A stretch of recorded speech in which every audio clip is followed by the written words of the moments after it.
Hi, I'm Lady Artemis. My real name is Lisanne, but because no one outside the Dutchies can pronounce it, don't try.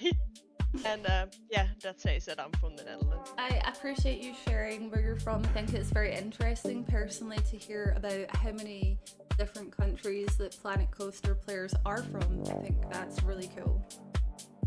Yeah, I think it is. And there are a lot of Dutch people playing Plinko as well. So. Yes, there's a massive Dutch community, definitely. Do you remember when you started playing Planet Coaster? I think it was like early 2023 or maybe 2022. So Okay. something like that. So just like maybe 3.5 years. Have you only played on PC or did you ever play on console? Only PC. We have a Switch, but not an Xbox or PlayStation. So What do you like most in the game? As in like building rides or scenery, or do you like to manage the parks or maybe something else altogether? I like the combination of things. If I build a park or only a blueprint, I always try it out with people in the game, so to see how people are reacting on things I build. And I also like doing like staff stuff and that kind of things to make that like realistic. So yeah, I think it's a combination of things. Is there anything that influences you or inspires you as a builder? I mostly just look up pictures from like buildings and stuff, but the idea of what kind of building I'm making is mostly from my head or just things that I have experienced in real life. I think I have a lot of ideas. I have like I think a list of maybe 100 ideas to build in Plinko or Planet Zoo, but yeah, I have no time to do that. So yeah, I have a lot of ideas. Sometimes like a movie or a series, or I go on a trip and I see a pretty building, I make pictures of it and then trying to rebuild it in Plinko. But with, for example, my winter park that I did with Pineapple and Yarrow, it was like I wanted to do German fairy tale style, so I just looked up German buildings, German fairy tale buildings, that kind of stuff, and then just try to remake them. When you are looking up pictures, what do you use? Pinterest, or do you just use Google or something else? Google. I just Google everything, and sometimes you get pictures from Pinterest or Instagram or whatever, but I use Google as the main source. And mostly not even clicking too much to the pictures, just an overall look does it for me mostly. What have you found hard to deal with in the game, and how did you overcome it? I almost hit every time that box of doom, and then I just screw up everything, and then I had to go back, kind of, because I just not in the row anymore, and I'm really annoyed by that. But yeah, I'm trying to be aware of it, but it keeps happening. So you've Yeah, not really overcome that one yet. You're just trying to overcome it's it. more like that I try to be like, okay, it happens, and see the fun in it as well. Except for only being annoyed, but yeah. Yeah, don't look at it as an issue. Just look at it as like part of the game. Yeah, kinda. Yeah, I mean, it still happens to me all the time. I don't know how to overcome that one. I'm not gonna lie. I don't know if there is a method. There's so many names of it, but yeah, I just call it the box of doom. Yeah, and then you get those people that say they love it, and it's like, I don't know if they're lying. Just like, you know what I mean? Yeah. I'm not sure if I trust anyone that says that they love And it. sometimes it's useful. Like I use it sometimes, the feature as well. But most of the times I'm like, Just by why? accident. Yeah. So that, and I think the one of the other things I think it's hard is if you have like a project going on and you have to finish it.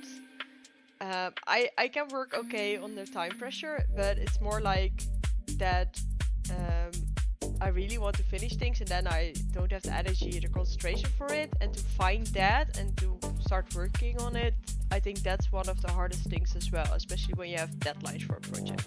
It's just one of the unfortunate things about working to a deadline is and you know, you don't have that option sometimes of being like, okay, I'm just not in the mood, I'm not feeling it, or... And that can burn you out for the game, basically. And I noticed that a few times already with Blanco 2. With Blanco 1 I never had it, but I only did 2 big projects with Blanco 1. The number of projects I did with Blanco 2 are already a bit more. Well, that's interesting though, that's interesting to hear. How do you balance also like Planet Coaster with your life? Because it can be a very, especially if you're someone who works in big projects, it can be very time consuming. So what does that like look like for you? I think I'm adjusting to my new schedules because I'm working again. Like last year when we did the big project, I was not working, so basically had like all days to work on it. And now I'm working and I have more responsibilities, so I have less time.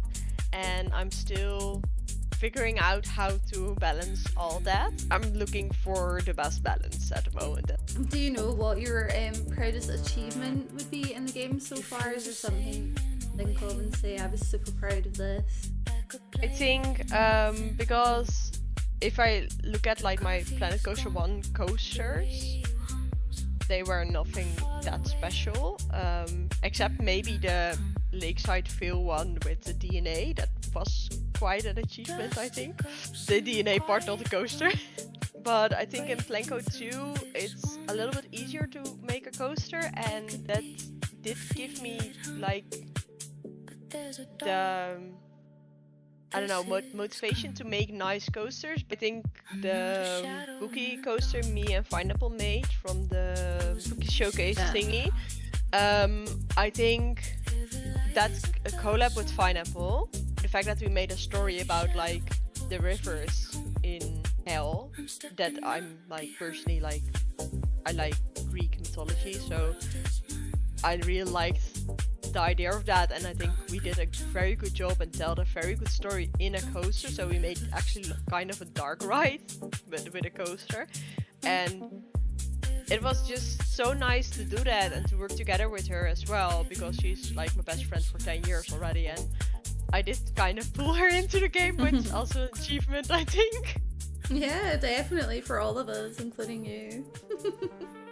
So yeah, I think that are my big achievements. The Lakeside Phil Park was really one of the things that I was like, okay, I did really do a good job here. I agree as well. They're all fantastic builds for all different reasons, and as I say, you bring Pineapple into the game is also an achievement for everybody, including Pineapple, everyone involved. So thank you for that. That's like a shared achievement for everyone, but even more so for you, because it's like a real friend. Good. I love to hear, because you don't know how people feel. I think sometimes when people tell you, oh, I really like this, or I really didn't like this, you can have the complete opposite opinion as someone who's looking at the build, you know what I mean, opposed to the person who built it.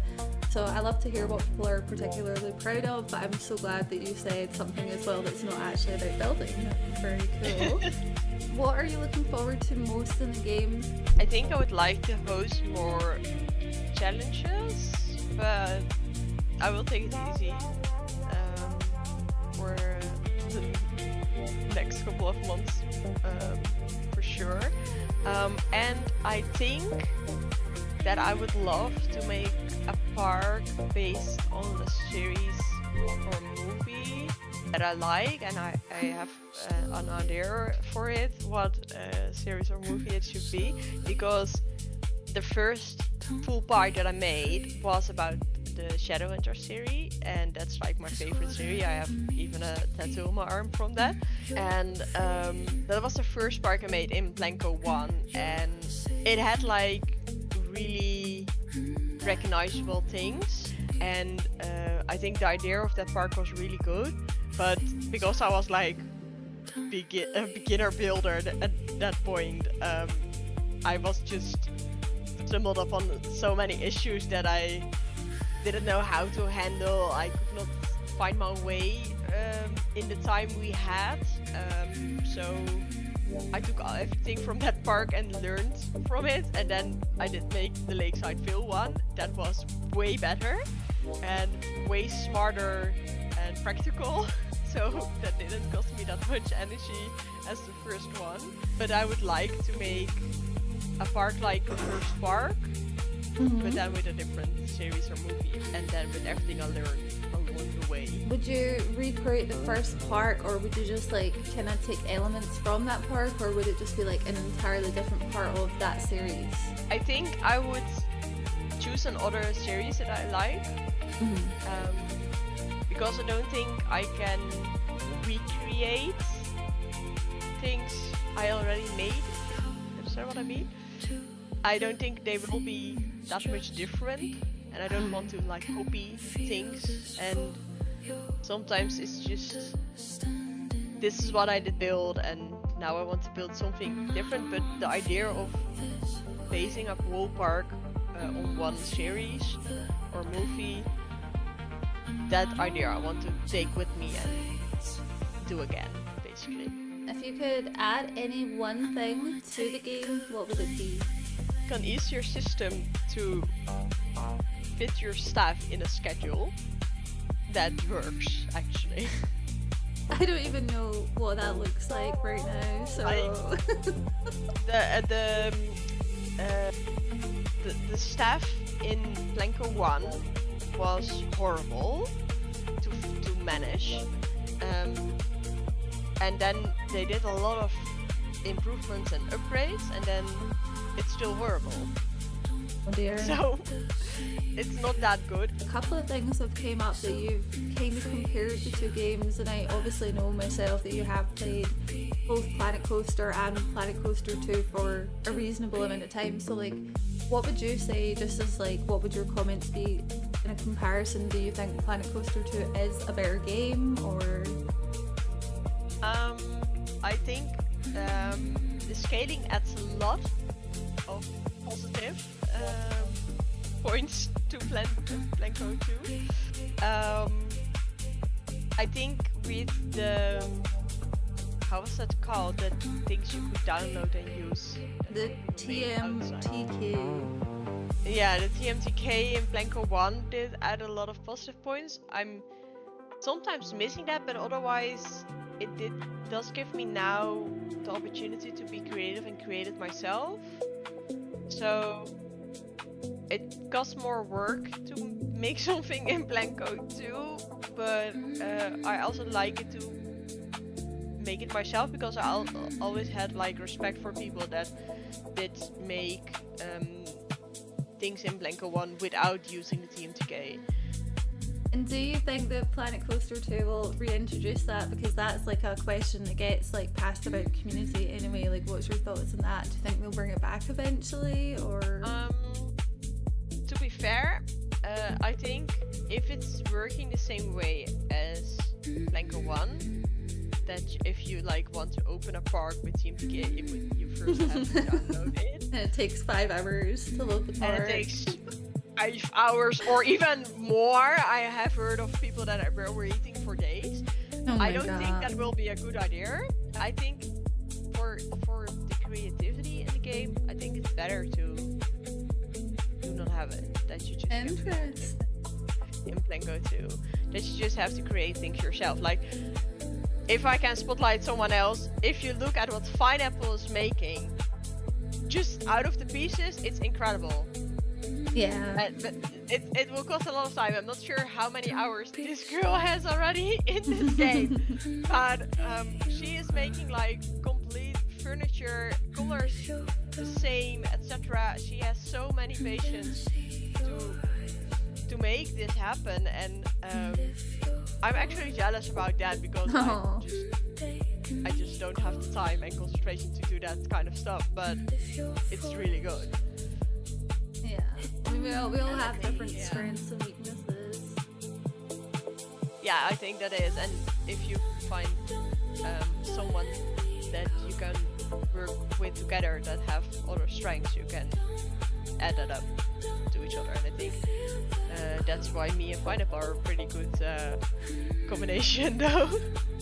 Yeah, definitely. You can see that in your excuse me, in the winter park. Like, obviously you did a lot of the the general in-between stuff, all the buildings, you know, the little towns and stuff like that. And that's, I think, definitely one of the things that newer players into the game don't, you know what I mean, on the scale of like whole parks, you don't go in and just understand how to easily fill up a whole map. Yeah, with the wind park, it did a lot of things, and Pineapple just started with the castle and with her dark ride, and then she did help me from there to connect it everything with my part of the park. But I just made like a lot of different houses and just like randomly placed them and recolored them a bit so it looked different. But I made like a whole city with, I think, less than 10 different houses. So yeah. Yeah, but that's exactly what I'm talking about. Being like a more advanced player, you start to learn stuff like that, right? Like I was working on the collab park with Pineapple and Cheeky, or collab park that we're doing for you for your showcase today, and I copied and pasted several buildings that you had already placed in the park, right? The prefabs, to like make an arrangement, and I'm just like adding on one of my own custom buildings onto it to make like add a custom shop in. So it's like things like that. You're the same, right? That we've learned how you make a big town quickly. You don't build every single house.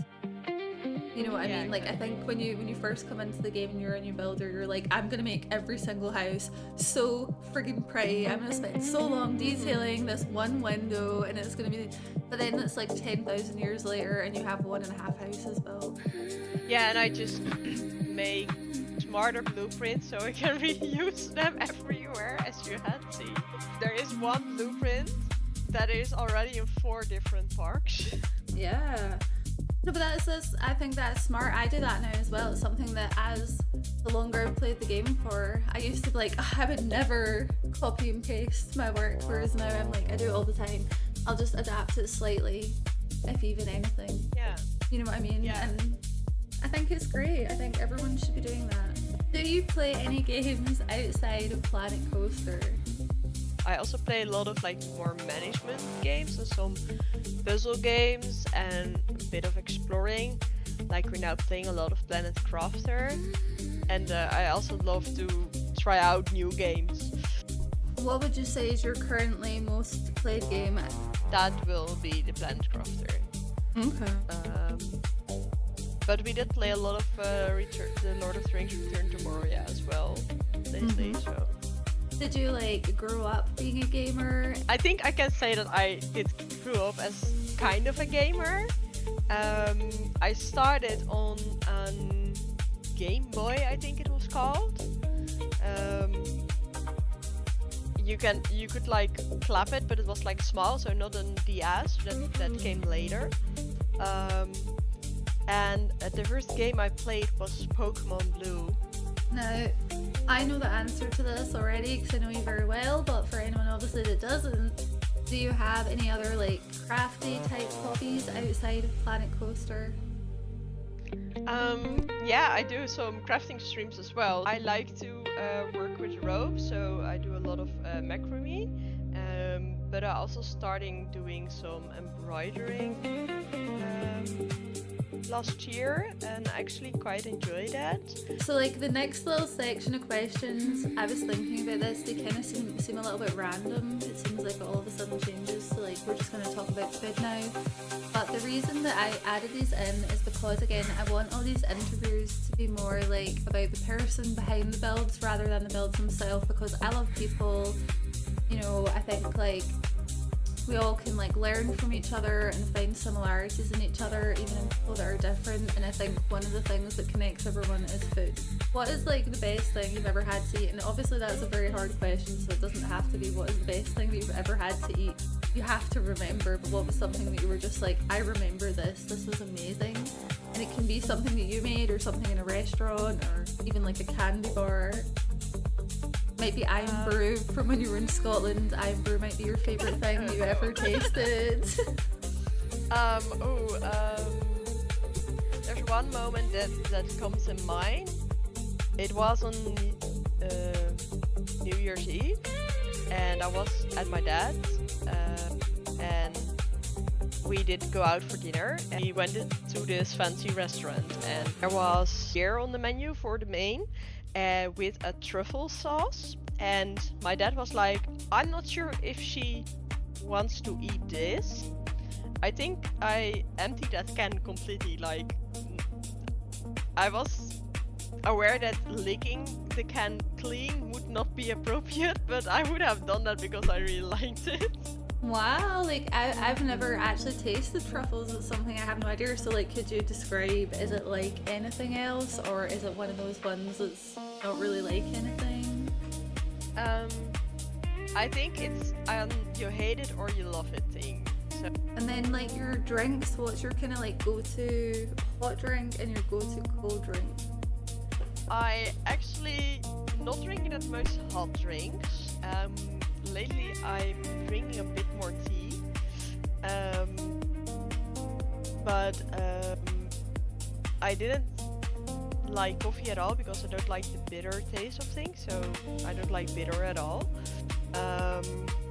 And with lots of teas, if they are made with just the normal heater, then they are 100 degrees, and lots of the greener teas that are less bitter are burnt when you put them in water that is 100 degrees Celsius. So then they are bitter. So I didn't like tea at all in the beginning, but now I know how to make tea.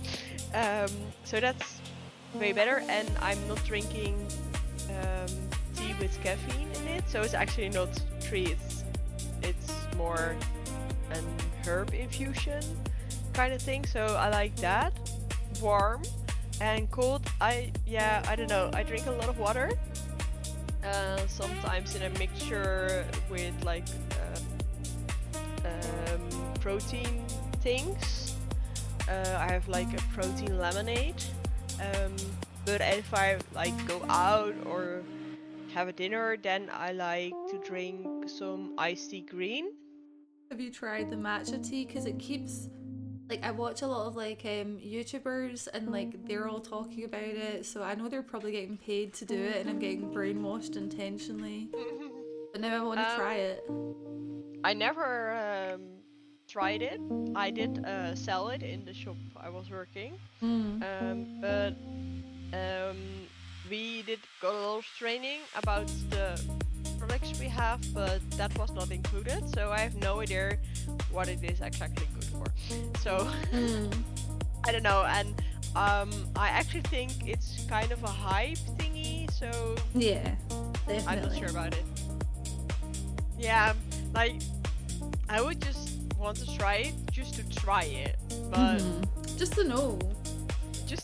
And because I'm a curious person, but that's it. But it's so expensive, I'm like, I'm not gonna do that unless someone is like, here, you can have a sip or something. That's okay, I will do it for both of us. I'll try it and I'll let you know. I have to say that I'm kind of distracted by my cat. Oh my god, yeah, my cat just jumped up on my knee literally as well. That's why I like made a, I don't know if you noticed that, but oops, like I wasn't expecting it. Oh no, I didn't hear it. Because my cat is like having her zoomies. She's getting old and she's like jumping off and on things, and I'm like, oh girl, are you going okay? Thank you so much for doing this with me. I appreciate it. I hope you had fun. I always have fun.